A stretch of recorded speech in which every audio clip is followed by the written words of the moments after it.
എമ്പുരാൻ സിനിമയിലെ ഇതുവരെ പറയാത്ത രഹസ്യങ്ങളിൽ ചിലത് സുരേഷ് ഗോപി ഇന്നലെ ഈ ന്യൂസ് മേക്കർ പരിപാടിയിൽ പറഞ്ഞു കഴിഞ്ഞ ദിവസം. ശരിക്കും എന്തൊക്കെയാണ് രഹസ്യങ്ങൾ പറഞ്ഞത്? വലിയ വിവാദം. എമ്പുരാൻ സിനിമ രാജ്യവിരുദ്ധമായ കാര്യങ്ങൾ ഉൾക്കൊള്ളുന്ന സിനിമയാണ്. ജെയ്ഷെ മുഹമ്മദ്, ലഷ്കർ എ തോയ്ബ ഇവരെയൊക്കെ വെള്ളപൂശുന്ന സിനിമ. രണ്ടാമത്തത് ഹിന്ദുക്കൾക്കെതിരായ സിനിമ. ഹിന്ദുക്കൾ ഭീകരന്മാരാണ്.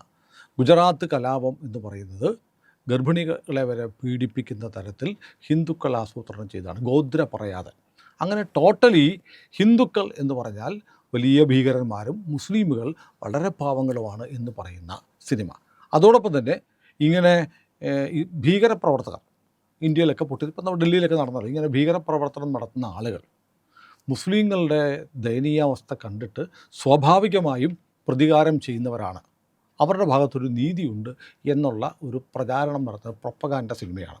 ഇതാണല്ലോ എമ്പുരാൻ സിനിമ ഇറങ്ങിയപ്പോഴുണ്ടായ വിവാദം. ആ സിനിമ ഇറങ്ങുന്ന മുമ്പ് മോഹൻലാലിന് മനസ്സറിവുണ്ടായിരുന്നു.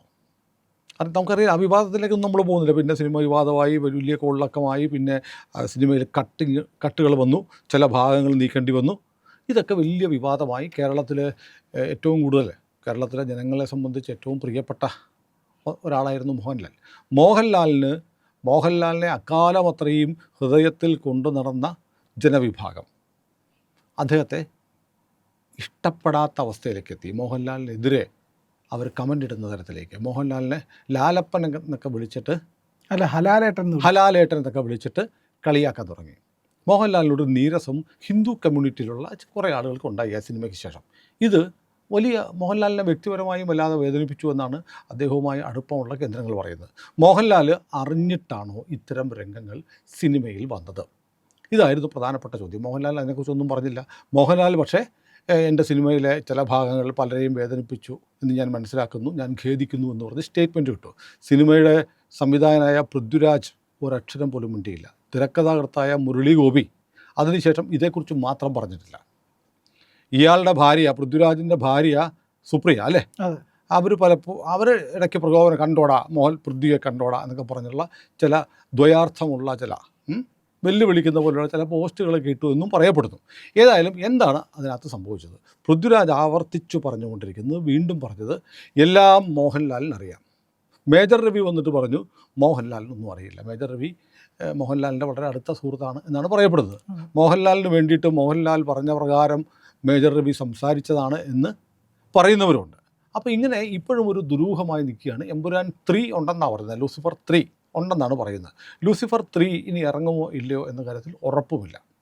മോഹൻലാൽ കൊടുത്ത വാക്ക് പ്രകാരം വീണ്ടും അഭിനയിക്കുമെന്ന് പറയുന്നവരുണ്ട്.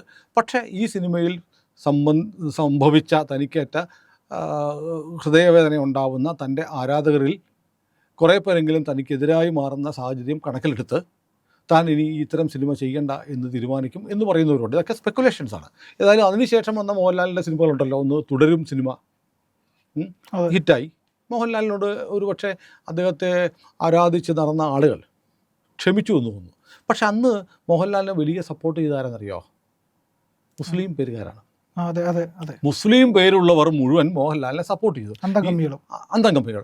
എന്നാൽ അതേ മോഹൻലാലിന് എമ്പുരാൻ സിനിമയിൽ പൃഥ്വിരാജ് ഇറക്കിയ ഹിന്ദു വിരുദ്ധമായ ഒരു സിനിമയിൽ അഭിനയിച്ചതിൻ്റെ പേരിൽ മോഹൻലാലിനെ പ്രകീർത്തിച്ചവർ മോഹൻലാലിന് ദാദാ ഫാൽക്കെ പുരസ്കാരം കിട്ടിയപ്പോൾ വീണ്ടും മോഹൻലാലിനെതിരെ തിരിഞ്ഞു.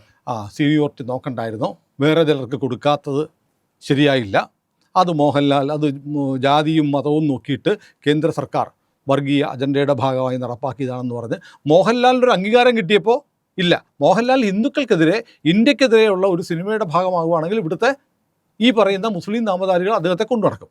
എന്നാൽ മോഹൻലാലിന് യഥാർത്ഥത്തിൽ അദ്ദേഹത്തിൻ്റെ പ്രതിഭയ്ക്കൊരു അംഗീകാരം കിട്ടിയാൽ അവർക്ക് സഹിക്കില്ല. കാരണം അപ്പോൾ അവർക്ക് മോഹൻലാൽ കാഫിറാണ്. ഇതാണ് നമ്മുടെ ഇക്കോസിസ്റ്റം. അപ്പോൾ ഈ സാഹചര്യം ചർച്ച ചെയ്യപ്പെട്ടത്, വീണ്ടും ചർച്ചയാവുന്നത് മനോരമ ന്യൂസ് മേക്കർ, കഴിഞ്ഞ വർഷത്തെ ന്യൂസ് മേക്കറായി തിരഞ്ഞെടുത്ത് നമ്മുടെ കേന്ദ്രമന്ത്രി കൂടിയായ തൃശ്ശൂർ എം പി സുരേഷ് ഗോപിയാണ്.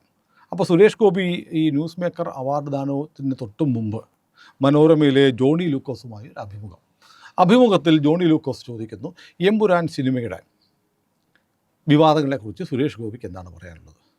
സുരേഷ് ഗോപി പറഞ്ഞു, എന്നെ സംബന്ധിച്ച് ഞാൻ ആ സിനിമ ഇന്ന് വരെ കണ്ടിട്ടില്ല.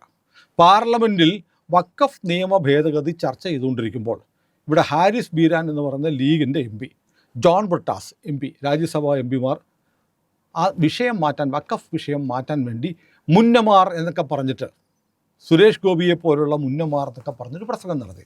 എനിക്ക് മുന്നേ ആരാണെന്ന് ഇപ്പോഴും അറിയില്ല. ഞാൻ എമ്പുരാൻ എന്നുള്ള സിനിമ കാണുന്നില്ല, കണ്ടിട്ടില്ല, ഇനിയിട്ട് കാണാനും പോകുന്നില്ല. പക്ഷേ ആ സിനിമയിൽ എനിക്ക് ഒരു ടൈറ്റിൽ കാർഡിൽ എനിക്കൊരു നന്ദി പറയുന്നുണ്ടായിരുന്നു. ഞാൻ ഗോകുലം ഗോപാലൻ്റെ എക്സിക്യൂട്ടീവ് പ്രൊഡ്യൂസറെ വിളിച്ചിട്ട് എൻ്റെ പേര് നീക്കണം, എന്തിനു നന്ദി എന്നാണ് എഴുതിയിരിക്കുന്നതെന്ന് എനിക്കറിയില്ല, എൻ്റെ പേര് ആ സിനിമയിൽ വെക്കണ്ട, അതും നീക്കണമെന്ന് ഞാൻ ആവശ്യപ്പെട്ടു. അപ്പോൾ സുരേഷ് ഗോപി പറയുന്നുണ്ട്, ഞാൻ ആ സിനിമയ്ക്ക് വേണ്ടി ഒരുപാട് സഹായം ചെയ്തിട്ടുണ്ട്, ലൈസൻസുകൾ ശരിയാക്കി കൊടുത്തു. അവർക്ക് തിരുവനന്തപുരം പള്ളിപ്പുറത്തെ CRPF ക്യാമ്പിൽ വെച്ച് ഒരു ഷൂട്ടുണ്ടായിരുന്നു, ഒരു രംഗം ചിത്രീകരിക്കണമായിരുന്നു. ആ രംഗം ചിത്രീകരിച്ചില്ലായിരുന്നെങ്കിൽ ഒരുപക്ഷെ ആ സിനിമ കൃത്യസമയത്ത് ഇറങ്ങില്ലായിരുന്നു. അപ്പോൾ സിനിമയുടെ പ്രവർത്തകർ, ആരാണെന്ന് പേര് പറയുന്നില്ല, എന്നെ സമീപിച്ച് അതിനൊരു അനുവാദം വാങ്ങിക്കൊടുക്കണമെന്ന് പറഞ്ഞു. ഞാൻ അമിത്ഷായെ, കേന്ദ്ര ആഭ്യന്തരമന്ത്രിയെ കണ്ട് ഒറ്റ ദിവസം കൊണ്ട് ആ പേപ്പർ ഒപ്പിടിച്ച് വാങ്ങി കൊടുത്തതുകൊണ്ടാണ് എമ്പുരാൻ സിനിമ CRPFൻ്റെ പള്ളിപ്പുറത്തെ ക്യാമ്പിൽ വെച്ച് ഷൂട്ട് ചെയ്യാൻ കഴിഞ്ഞത്. ഒരുപക്ഷെ അതിനായിരിക്കും എനിക്ക് നന്ദി പറയുന്നൊരു ടൈറ്റിൽ കാർഡ് അവർ കാണിക്കാൻ തീരുമാനിച്ചു. അതുണ്ടെന്ന് അറിഞ്ഞപ്പോൾ ഞാൻ പറഞ്ഞു, എമ്പുരാൻ എന്നുള്ള സിനിമയിൽ സുരേഷ് ഗോപിയുടെ പേരുണ്ടാവാൻ പാടില്ല, അത് നീക്കണമെന്ന് ഞാൻ എക്സിക്യൂട്ടീവ് പ്രൊഡ്യൂസറെ വിളിച്ചു പറഞ്ഞു. സുരേഷ് ഗോപി ഇപ്പോൾ മറ്റൊന്നുകൂടെ പറയുന്നുണ്ട്, ഗോകുലം ഗോപാലൻ അതിൻ്റെ യഥാർത്ഥ നിർമ്മാതാവായിരുന്നില്ല. ആ സിനിമ പുറത്തിറങ്ങില്ല എന്ന് വന്നപ്പോൾ ആ സിനിമയെ രക്ഷിക്കാൻ വേണ്ടി പണം മുടക്കിയ ആളാണ് ഗോകുലം ഗോപാലൻ. എന്ന് പറഞ്ഞാൽ സിനിമയുടെ തുടക്കം മുതലുള്ള ഒരു കാര്യവും ഗോകുലം ഗോപാലന് അറിയില്ല എന്നാണ് സുരേഷ് ഗോപി പറഞ്ഞു വെക്കുന്നത്. അങ്ങനെ ഗോകുലം ഗോപാലൻ്റെ എക്സിക്യൂട്ടീവ് പ്രൊഡ്യൂസറെ വിളിച്ചറിയിക്കുമ്പോൾ സുരേഷ് ഗോപിയുടെ പേര് മാറ്റണമെന്ന് പറഞ്ഞ വിവരം മോഹൻലാൽ അറിയുന്നു. അപ്പോൾ മോഹൻലാൽ ഗോകുലം ഗോപാലിനെ വിളിച്ചു പറയുന്നു, നമ്മുടെ സിനിമയിൽ എന്തോ കുഴപ്പമുണ്ടല്ലോ എന്ന് പറയുന്നു. ഇതെനിക്കറിയാം എന്നാണ് സുരേഷ് ഗോപി പറയുന്നത്. അതിൽ നമ്മൾ മനസ്സിലാക്കേണ്ടത് എന്താണ്? ഈ സിനിമയുടെ തിരക്കഥ മോഹൻലാൽ കണ്ടിട്ടില്ല എന്നാണ്. അപ്പോൾ മോഹൻലാൽ പറഞ്ഞില്ലെങ്കിലും സുരേഷ് ഗോപി പറയുന്നത് മോഹൻലാൽ ഈ തിരക്കഥ കണ്ടിട്ടില്ല.